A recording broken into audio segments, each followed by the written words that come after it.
طب لو البرد شنو؟ لو البرد احضان بس شنو غيره؟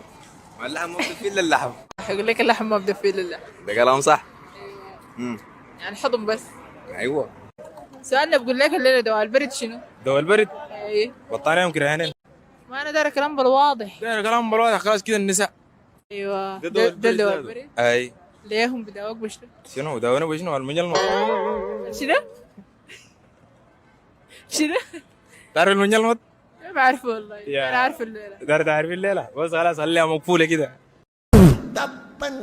والله العظيم أبيخ ناس وأمسخ ناس وناس ما عندها موضوع وما عندها حاجة تعملها. ما ده حاجة عجيبة، يعني لازم تجيبوا الكلام لنفسيته يعني. جابت لا دوا برد كمان. يعني الناس دايرة تقنعيني إنك خلاص ضل الله قدرك عليه إنك تقدميه. انا بسميهم المثقفين المعرصين. والله سبحان الله، بنت شايله لها مايك وحايمة في الشارع وتزعل الأولاد. دوا البرد شنو؟ يعني هسي المشاهد والمستمع حيستفيد شنو؟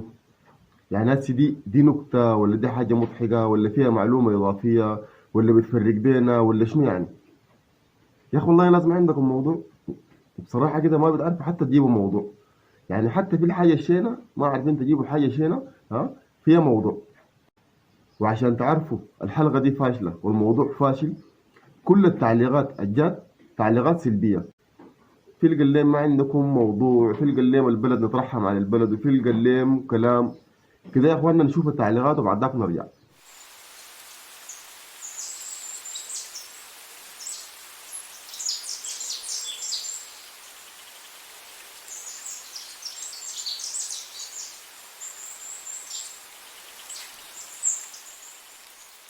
شفتوا يا اخوانا كل التعليقات الجات تعليقات سلبية. يعني حتى من ضمن الالاف اللي علقوا ديل ما في ولا واحد قال حاجة إيجابية أو شكرهم أو قال لهم مثلا حاجة كده فيها تحفيز. يعني دي حاجة والله العظيم حاجة تحير. أنا والله لما شفت الحلقة دي يعني قلت البت دي بتسأل في الأسئلة دي أهلها وين؟ يعني وين أسرتها؟ وين أخوانها؟ وين أبوها؟ يعني والحلقة دي هل يعني هم جهزوها هم وباقي معدين البرنامج ولا جهزتها براه؟ ولا سألت الأسئلة دي من راسها صاي؟ دي حاجة. والحاجة الثانية الطيور اللي بيجاوبوا ديل، يعني الواحد بيسأله يقول له ده والبرد شنو طوالي ما شنو؟ لو البرد احضان مع الاحضان والكلام ده. طوالي ما بيصدق. أحضان عريس واللحمة بتغطي اللحمة. فحتى يعني الواحد لما قال لها علاج اللحمة هي اللحمة المفترض البنت دي يعني تكون عندها حياء تختشي خلاص، لكن لسه دايرة تنفتح ودايرة شنو يعني تخليه تدردق ويقول كلام أعمق من كده. يعني لسه أنا ما أعرف، لكن ضمنه الغش الناس إنه قال لهم الحاجة الفارغة دي اللي هي بتجيب النجاح وهي اللي بترفع مثلا نسبة نجاحك وبتجيب لك مشاهدات وبتجيب لك كده. يعني في ناس خدتين المعلومة دي إنه بالأخص البنات دايرة يفهمها إنه لو داير أنجح أمسك المايك وأمشي الشارع أسأل لي أسئلة جريئة، أسئلة حتى الأولاد بيخجلوا يسألوها، عشان بعد ذاك أنا بيشتهر والبرنامج الناس بيشاهدوه كتير وبيعرفوه كده وكده.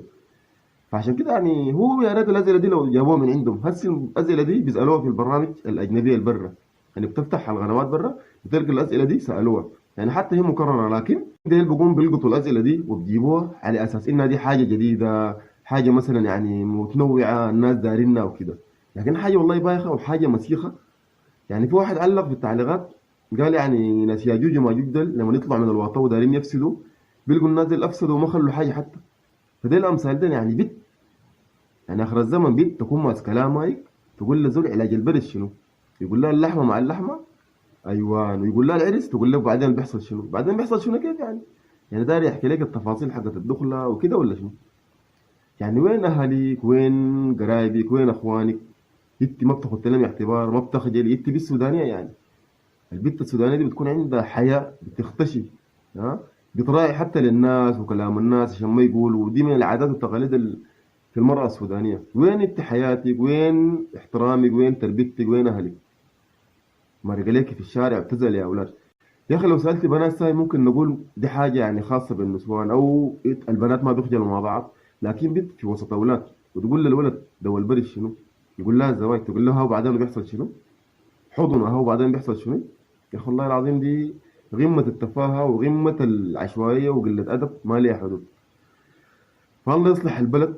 وبصراحة كده يعني المعلومة اللي في فهم الناس إنه دائما الفارغة دي هي اللي بتنجحك، دي معلومة خاطئة. حتى ولو ساري المبيعات في السودان يعني الفارغة بتمشي، لكن برضو دي ما حاجة صحيحة. دي حاجة مثلا بتدل على إنه بس الناس اللي بيتصفحوا وبيتابعوا عقولهم صغيرة وبيتابعوا الفارغة، لكن دي ما الحاجة اللي فعلا هي الحاجة الصح الزول إنه يعملها. بالأخص الحاجة بتتماشى مع عادات وتقاليد البلد، وحاجة ذاتها يعني ما فيها إضافة وما نافعة. فيا ريت يعني الناس اللي بيلفوا بالمايكات ديل وبيزعلوا في الناس ديل يحاول يطلع لك اسئله جديده، اسئله فيها ثقافه فيها معلومات، ها الناس تستفيد، ها وتعرف لها حاجه جديده. لكن ما تيجي تسالني بدول البريد وبكره بيحصل شنو حاجات عميقه وما منها اضافه. شاكر لكم كثير، في امان الله.